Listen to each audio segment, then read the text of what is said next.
विद्यार्थिनी आहे। माझा विषय आहे असा घडवूया भारत।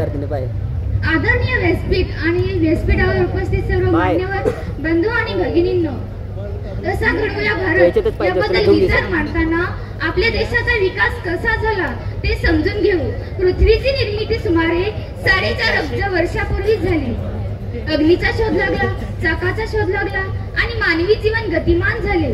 संपूर्ण युरोपमध्ये ज्ञानाची पेरणी झाली आणि याच युरोपमधील देशांनी व्यापाराच्या नावाखाली इतर देशांना गुलाम बनवले।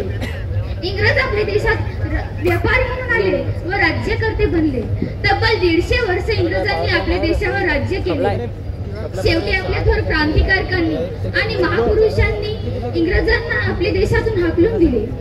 15 ऑगस्ट 1947 रोजी स्वातंत्र्याची पहाट उगवली। माझा देश स्वतंत्र झाला, आम्ही स्वतंत्र झालो। अशी आक्रमणे आपल्या देशाने अनेक पचवली आहेत। याच मातीत अनेक आक्रमकांना गाळले आहे। हा आमचा इतिहास आहे। नवा इतिहास निर्माण करण्यासाठी जुना इतिहास वाचावा लागतो। इतिहास विसरणारे कधीच इतिहास निर्माण करू शकत नाही, म्हणून आपण इतिहास वाचला पाहिजे। आमच्या देशाबद्दल एका कवीने म्हटले आहे की सारे जहां से अच्छा हिंदुस्तान हमारा, हम बुलबुले हैं इसकी, ये गुलशिता हमारा, ये गुलशिता हमारा। असा वैभवशाली आणि गौरवशाली आमचा इतिहास आहे। येथेच गौतम बुद्ध झाले, वर्धमान महावीर झाले, गुरु नानक झाले, गुरु गोविंद झाले, संत ज्ञानेश्वर, संत नामदेव, संत तुकाराम झाले, संत कबीर झाले। या मातीच्या कणाकणामध्ये त्यांनी मानवतेचा विचार पेरला। याच देशाने, याच मातीने आम्हाला छत्रपती शिवराय दिले, महाराणा प्रताप दिले, स्वामी विवेकानंद, फुले, शाहू आणि आंबेडकर दिले। ही परंपरा इथेच थांबली नाही, तर माझी जाऊ अहिल्याबाई होळकर, सावित्रीबाई फुले, झाशीची राणी माता रमाई आणि माता भीमाई दिली।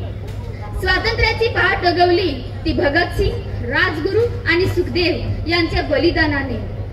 हे आमचे आदर्श आहेत, पण तरुण मात्र भरकटतोय। आमचे खरे आदर्श सोडून चुकीच्या दिशेने जात आहेत।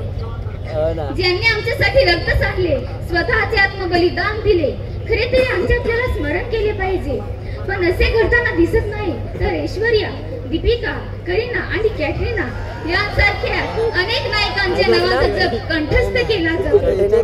हे खरंच आपले आदर्श आहेत का? हा प्रश्न स्वतःला विचारला पाहिजे। मी तुम्हाला विचारते, हे तुमचे आदर्श आहेत का? नाही। इथे कुणाचे आदर्श आहेत का? आहेत की नाही? ते आमचे आदर्श नाहीत, पण आपण कधीतरी आत्मपरीक्षण करायला पाहिजे। मिळालेले स्वातंत्र्याचे मोल जाणले पाहिजे। देशातील प्रशासनात भ्रष्टाचार वाढत आहे, वेळेत त्याचे डोके ठेचले पाहिजे। प्रामाणिक, नम्र, गुणवत्ताधारक आणि सशक्त पिढी घडली पाहिजे। 400 वर्षापूर्वी शिवरायांनी स्वतःच्या सेनेला आदेश दिला होता की शेतकऱ्यांच्या मिरचीच्या देठाला हात लावाल तर तुमच्याच कलम केले जातील। शेतकऱ्यांचे हक्क सुरक्षित करणारे शिवराय कुठे आणि आजचे राज्यकर्ते कुठे?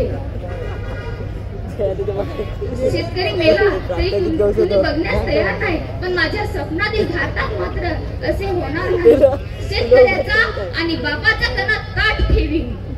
जातीची दारू आणि धर्माची नशा चढवून आमच्या तरुणांचा देश संपवला जातोय। दंगली घडवल्या जात आहेत। हाती पुस्तकं देण्याऐवजी दगड धोंडे देऊन, माती भडकावून एकमेकांचे डोके फोडण्याची स्थिती निर्माण केली जात आहे। मी तर म्हणते की हाती दगड घेऊ नका, तर हातात पुस्तके घ्या। ग्रंथालयाकडे तरुणांना पाठवा आणि विवेक जागृत ठेवा। आपण मानवतेचा विचार जपला पाहिजे। दारू बाटलीच्या नादाने आपले आयुष्य खराब करत असाल तर वरून भगतसिंग, राजगुरू आणि सुखदेव पाहत आहेत। ते म्हणत असतील, कोई जात के नाम पे बढ़ गया तो कोई धर्म के नाम पे बढ़ गया, कोई वोट के नाम पर बढ़ गया तो कोई नोट के नाम पे बढ़ गया।